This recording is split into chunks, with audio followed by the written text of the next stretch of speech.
Oke, baik. Assalamualaikum warahmatullahi wabarakatuh, teman-teman. Terima kasih telah mengklik video ini dan selamat datang di Teman Cerita Channel. Apa kabar teman-teman semua? Semoga teman-teman semua dalam keadaan yang sehat walafiat. Dan untuk teman-teman yang baru datang nih, atau baru bergabung, Abi ucapin selamat datang. Kali ini teman-teman, kita akan membahas tentang tragedi kerusuhan Sampit atau Perang Sampit yang pernah terjadi di bulan Februari tahun 2001 di Pulau Kalimantan. Peristiwa atau kejadian besar ini melibatkan antara dua etnis yang berbeda yang ada di sana. Namun pada kesempatan kali ini, admin ingin menyampaikan kepada teman-teman semua untuk lebih dewasa lagi dalam menanggapi video yang akan admin sampaikan kepada teman-teman. Karena yang namanya tragedi atau peristiwa kelam itu sepatutnya diambil sebagai pembelajaran untuk kita agar tidak terjadi di masa depan. Kemudian agar bisa membangun keharmonisan bersama dalam ruang lingkup kehidupan masyarakat. Untuk itu kita masuk ke dalam pembahasannya. Untuk teman-teman yang mau subscribe dan nyalakan tombol loncengnya agar teman-teman bisa mendapatkan info terbaru dari teman cerita.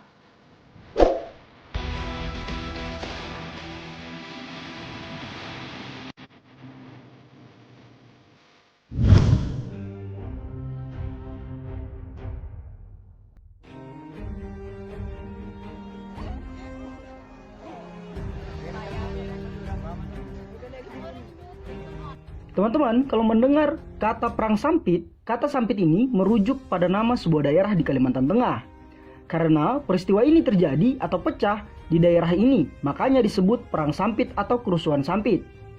Tragedi ini sendiri melibatkan dua suku atau etnis yang dimana ada suku Dayak sebagai suku asli dan suku Madura sebagai migran atau pendatang yang menetap di Kalimantan.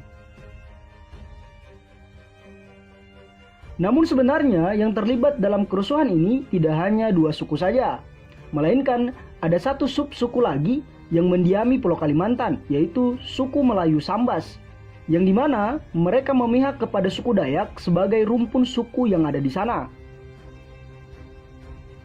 Ketika kejadian kerusuhan Sampit ini terjadi, sudah ada 21% rakyat Madura yang mendominasi dataran Kalimantan Tengah.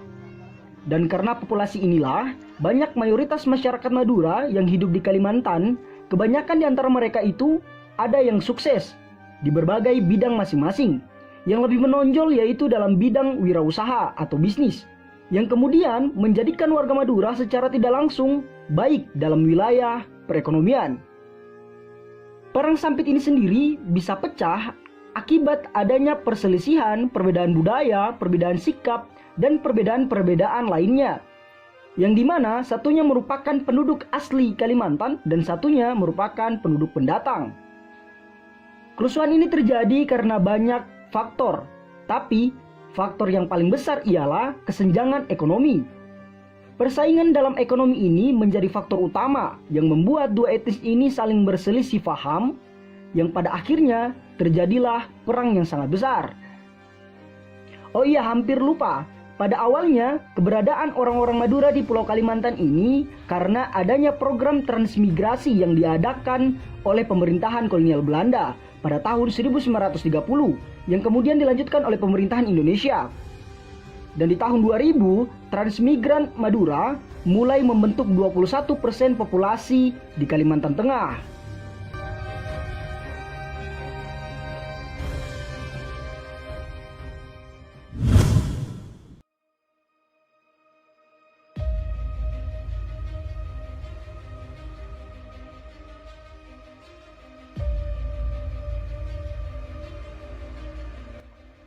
Kejadian ini terjadi pada hari Minggu, tepatnya di tanggal 18 Februari tahun 2001. Kerusuhan ini berawal akibat adanya salah satu warga dari suku Dayak yang meninggal terbunuh oleh sekelompok warga Madura yang ada di sana.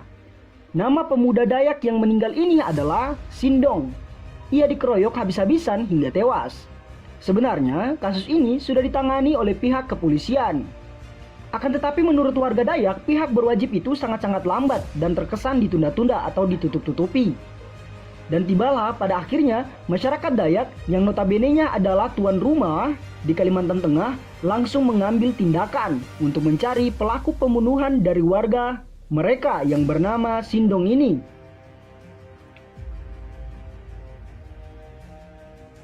Kemudian pada hari Minggu tanggal 18 Februari tahun 2001, kejadiannya tepat pukul 1 dini hari di Kota Sampit, Kabupaten Kota Waringin Timur, Kalimantan Tengah, Di saat itu sekelompok warga Dayak yang sudah tersulut emosi dan benar-benar marah mendatangi sebuah rumah warga Madura yang bernama Matayo, yang dimana rumah ini terletak di Jalan Padat Karya.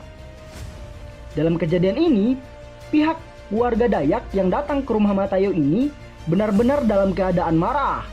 Mereka mencari Matayo namun tidak menemukannya, yang pada akhirnya warga Dayak ini kemudian membakar rumah Matayo dan membunuh 4 orang sanak saudara Matayo yang merupakan etnis keturunan Madura.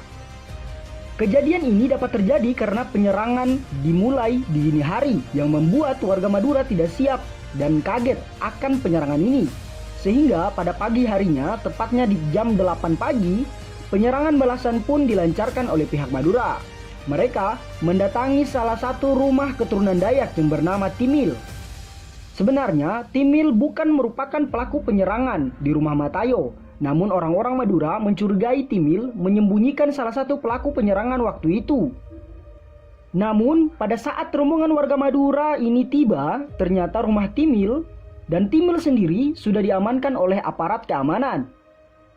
Hal ini kemudian membuat warga-warga Madura ini semakin marah dan kemudian membakar rumah Timil serta rumah-rumah warga Dayak yang ada di situ. Mereka juga membunuh tetangga Timil dan membakar rumahnya. Akhirnya kejadian ini benar-benar chaos karena saling berbalas dan pihak kepolisian pun menurunkan pasukan Brimob Polda Kalimantan Selatan sebanyak 130 personel dengan kendali BKO atau Bantuan Kendali Operasi. Dan mereka menuju kota Sampit di tempat kejadian kerusuhan. Pada jam 12 siang, 130 personel kepolisian ini tiba di kota Sampit, tempat terjadinya kerusuhan, dan berhasil menangkap beberapa pelaku kerusuhan dari pihak Madura. Dari tangan mereka, polisi menyita beberapa sajam dan mereka dibawa ke Mapolda Kalimantan Tengah di daerah Palangkaraya.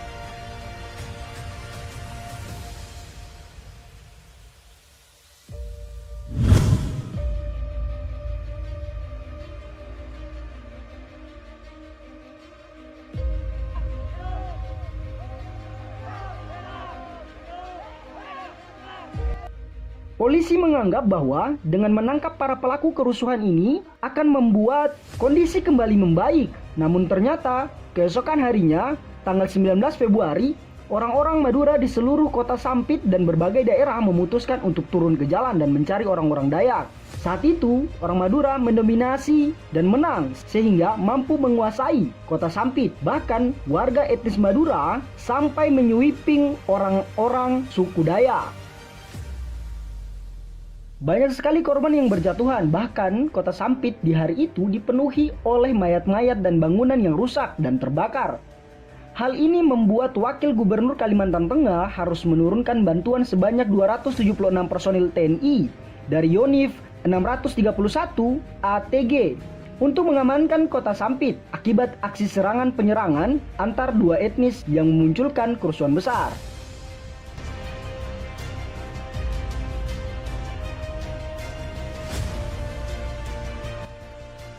Mendengar saudara-saudara mereka dibantai oleh kaum pendatang, warga etnis Dayak dari berbagai daerah dari pedalaman ikut turun ke kota Sampit. Tepatnya pada tanggal 20 Februari, ratusan warga Dayak dari sepanjang aliran Sungai Mentaya seperti Seruyan, Rataya Pulut, Parenggean, Katingan Hilir, dan Barito berdatangan ke kota Sampit. Ternyata dalam serangan balasan ini, hal yang tidak pernah dibayangkan oleh warga Madura adalah betapa ganasnya suku Dayak. Mereka membunuh siapa saja yang merupakan orang Madura. Tidak peduli tua atau muda, kecil atau besar, semuanya dihabisi oleh suku Dayak. Kabarnya, suku Dayak menggunakan ritual kuno, yaitu ritual ngayal dalam perang Sampit ini. Mereka juga dibekali ilmu kebal dan melakukan kebrutalan dalam keadaan tidak sadar atau dalam alam bawah sadar mereka. Akibat serangan balasan ini, banyak sekali korban dari suku Madura. Bahkan, suku Dayak mampu mengembalikan keadaan menjadi kemenangan untuk mereka.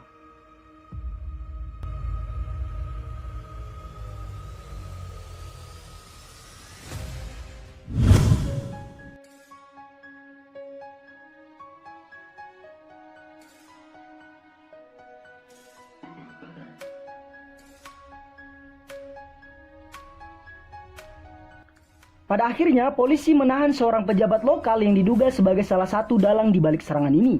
Orang yang ditahan tersebut diduga membayar 6 orang untuk memprovokasi kerusuhan Sampit. Kemudian, ribuan warga Dayak mengepung kantor polisi di Palangkaraya sembari meminta pembebasan para tahanan. Permintaan mereka dikabulkan oleh polisi pada tanggal 28 Februari tahun 2001. Militer berhasil membubarkan massa Dayak dari jalanan. Konflik Sampit mulai mereda setelah pemerintah meningkatkan keamanan, mengevakuasi warga dan menangkap provokator. Untuk memperingati akhir konflik ini, dibuatlah perjanjian damai antara suku Dayak dan suku Madura.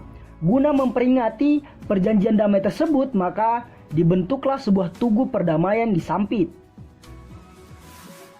Korban jiwa mencapai ratusan orang. Pada tanggal 23 Februari saja, korban jiwa sudah mencapai 187 orang menurut catatan harian Kompas. Sementara itu, pengungsi mencapai belasan ribuan orang. Dikutip dari kompas.com, pada tanggal 27 Februari tahun 2001 hingga tanggal 28 Februari tahun 2001, jumlah pengungsi yang masuk ke Jatim atau Jawa Timur mencapai 16.211 orang.